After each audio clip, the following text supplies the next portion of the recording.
حدیث پاک سن لو، ہم میں سے کون کون ہے جو چاہتا ہے کہ میں پیارے آقا کا پسندیدہ بن جاؤں اور نبی پاک کے قریب ہو جاؤں قیامت کے دن؟ آئے ہے اور کیا چاہیے مجھے بتاؤ نا، ایک امتی کو اور کیا چاہیے کہ میں آقا کے قریب ہو جاؤں اور آقا کا پسندیدہ بن جاؤں؟ نبی پاک نے خود فرمایا کہ قیامت کے دن میرے نزدیک تم میں سب سے زیادہ پسندیدہ اور میرے سب سے زیادہ نزدیک وہ ہوگا، قریب تر وہ لوگ ہوں گے جن کے اخلاق سب سے زیادہ اچھے ہوں گے۔ مبارک ہونے جن کے اخلاق اچھے ہیں، جو مسکراتے ہیں، جو نرم ہیں، جو مہربان ہیں۔ اچھا ایسے لوگ ہر دل عزیز بھی ہوتے ہیں۔ کچھ لوگ مجھے ملتے ہیں، آپ کو بھی ملتے ہوں گے، شکوہ کرتے ہیں یار مجھ سے لوگ ملتے نہیں ہیں، میرے قریب کوئی بیٹھتا نہیں ہے، مجھ سے دوستی نہیں کرتے، آپس میں ایک دوسرے سے بات کرتے ہیں، میں دیکھتا ہوں مجھ سے نہیں بات کرتے۔ سچی بات پتہ ہے کیا ہے؟ یہ آپ دوسروں کی نہیں اپنی شکایت کر رہے ہیں۔ ہاں اگر آپ کے اندر پھول ہے نا، آپ لوگوں کی خوبیاں تلاش کرتے ہیں، مسکراتے ہیں، لوگ آپ کے قریب آئیں گے۔ اب آپ ہر بات پہ طنزی کرتے ہیں، جب کوئی ملتا ہے آپ کو کانٹا ہی چبو دیتے ہیں، تو پھر کون آئے گا آپ کے پاس؟ تو طبیعت میں نرمی لائیے، حسن اخلاق۔ یہ مسکراہٹ جو ہے نا صدقہ بھی ہے اور دل میں داخل ہونے کی چابی بھی ہے۔ تو اللہ نبی پاک کے اخلاق کے صدقے میرے بھی اخلاق اچھے کر دے، آپ کے بھی اچھے کر دے۔ اور انصاف، اللہ اکبر، کیونکہ میں ایک ایسے ڈپارٹمنٹ کے اندر بیٹھا ہوں جہاں انصاف کی بات کی جاتی ہے۔ نبی پاک انصاف کو کس قدر اہمیت دیتے، کتنا بڑا آپ کا دل ہے۔ ایک بار نبی پاک، اور یہ بار بار پیارے آقا کا انداز تھا، مگر ایک بار تو نبی پاک نے کمال کیا کہ اللہ کے حبیب علیہ السلام نے 3 بار یہ اعلان کیا کہ اگر کسی کا مجھ پر کوئی حق آتا ہے تو مجھ سے وہ حق لے لے، اگر کسی کی کوئی ایسی بات ہے تو وہ مجھ سے دنیا میں اپنا حق وصول کر لے، اپنا بدلہ لے لے، قیامت کے دن کے لیے باقی نہ رکھنا۔ یہ کون کہہ رہا ہے؟ اللہ کے حبیب کہہ رہے ہیں۔ اور کن کو کہہ رہے ہیں؟ اپنے غلاموں کو، صحابہ کو، جو جان دینے کے لیے تیار ہیں۔ نبی پاک نے 3 بار اعلان کیا۔ اب ذرا سنیے گا، یہ میں بیان کو ختم کرنے سے پہلے ایک آخری واقعہ آپ کو سنا کے جا رہا ہوں، اللہ کرے کہ دل میں اتر جائے۔ ایک بوڑھے صحابی، حضرت عکاشہ ان کا نام ہے، وہ کھڑے ہو گئے، کہتے ہیں حضور اگر آپ اعلان نہ کرتے نا، اور وہ بھی 3 بار نہ کرتے تو میں کھڑا نہ ہوتا۔ مگر بات یہ ہے، ایک بار ایسا ہوا کہ ہم کسی غزوے میں شامل تھے اور حضور اللہ نے آپ ہی کی وجہ سے اس غزوے میں ہمیں کامیابی بھی دے دی، آپ کی برکت سے۔ تو میں اپنی اونٹنی آپ کی اونٹنی کے قریب لایا کہ اتروں اور آپ کے قدموں کو بوسا تھا، مگر آپ نے چھڑی اٹھائی۔ ہو سکتا ہے آپ اپنی اونٹنی کو ہی مارنے لگے ہوں گے، وہ چھڑی آپ کی میرے جسم پہ لگ گئی۔ حضور میں اس کا بدلہ لینا چاہتا ہوں۔ حضرت عکاشہ کہتے ہیں میں اس کا بدلہ لینا چاہتا ہوں۔ اللہ کے حبیب حضرت بلال سے کہتے ہیں بلال جاؤ وہی والی چھڑی لے کر آؤ جو میں اونٹ کی سواری کے وقت استعمال کرتا ہوں، تاکہ چھڑی بھی چھوٹی بڑی نہ ہو جائے، ایگزیکٹلی وہی ہو۔ حضرت بلال سر پر ہاتھ رکھ کے جا رہے ہیں کہ یہ کیسا نبی ہے جو اپنا خود ہی قصاص دے رہے ہیں۔ اب جناب نبی پاک کے گھر جاتے ہیں اور خاتون جنت سے فرماتے عرض کرتے ہیں اے بی بی فاطمہ، بابا جان نے وہی والی چھڑی منگوائی ہے۔ بی بی خاتون جنت کہتی ہیں آج کوئی غزوہ بھی نہیں ہے، کوئی ٹریول بھی نہیں ہے، نبی پاک کیوں چھڑی منگوا رہے ہیں؟ کب اے خاتون جنت ایک صحابی ہیں جنہوں نے نبی پاک سے یہ بات کی ہے کہ مجھے اس کا بدلہ لینا ہے۔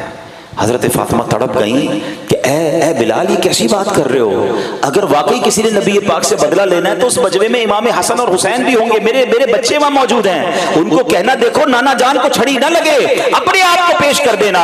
حضرت بلال وہ چھڑی لیتے ہیں، نبی پاک کے ہاتھ میں دیتے ہیں، پیارے آقا وہ چھڑی حضرت بلال سے لے کر حضرت عکاشہ کے ہاتھ میں دیتے ہیں کہ اے عکاشہ اپنا بدلہ لے لو۔ اللہ اکبر، حضرت ابوبکر صدیق کھڑے ہو جاتے ہیں، حضرت عمر کھڑے ہو جاتے ہیں، کہتے پہلے اے عکاشہ نبی پاک سے بدلہ نہ لینا، ہم موجود ہیں، ہم سے بدلہ لے لو۔ نبی پاک نے حضرت ابوبکر کو بھی بٹھایا، حضرت عمر کو بھی بٹھایا، اللہ تمہارا مرتبہ جانتا ہے مگر تم نے یہ کام نہیں کرنا، عکاشہ نے مجھ سے بدلہ لینا ہے۔ مولا علی شیر خدا کھڑے ہو گئے، اللہ اکبر، آپ کہتے ہیں اے عکاشہ نبی پاک کو ایک چھڑی مارنی ہے نا، اس کے بدلے مجھے 100 کوڑے مار لو، مجھے 100 چھڑیاں مار لو، میرے آقا کو چھڑی نہ مارو، میں اپنے آپ کو پیش کرتا ہوں۔ نبی پاک نے کہا اے علی تم بھی بیٹھ جاؤ، اللہ تمہارا مرتبہ جانتا ہے۔ حضرت علی بھی بیٹھ گئے۔ اب آخر میں حسن اور حسین کھڑے ہو گئے، حسنین کریمین رضوان اللہ تعالی علیہم اجمعین کھڑے ہوئے۔ نواسہ رسول کہتے ہیں چچا جان ہم تو نبی کے نواسے ہیں نا، ہم سے بدلہ لینا تو ویسا ہی ہے جیسے اللہ کے رسول سے بدلہ لیا ہے، ہم دونوں اپنے آپ کو پیش کر دیتے ہیں، آپ ہم سے بدلہ لیجئے۔ اللہ اکبر، نبی پاک نے دونوں نواسوں کو بھی بٹھا دیا۔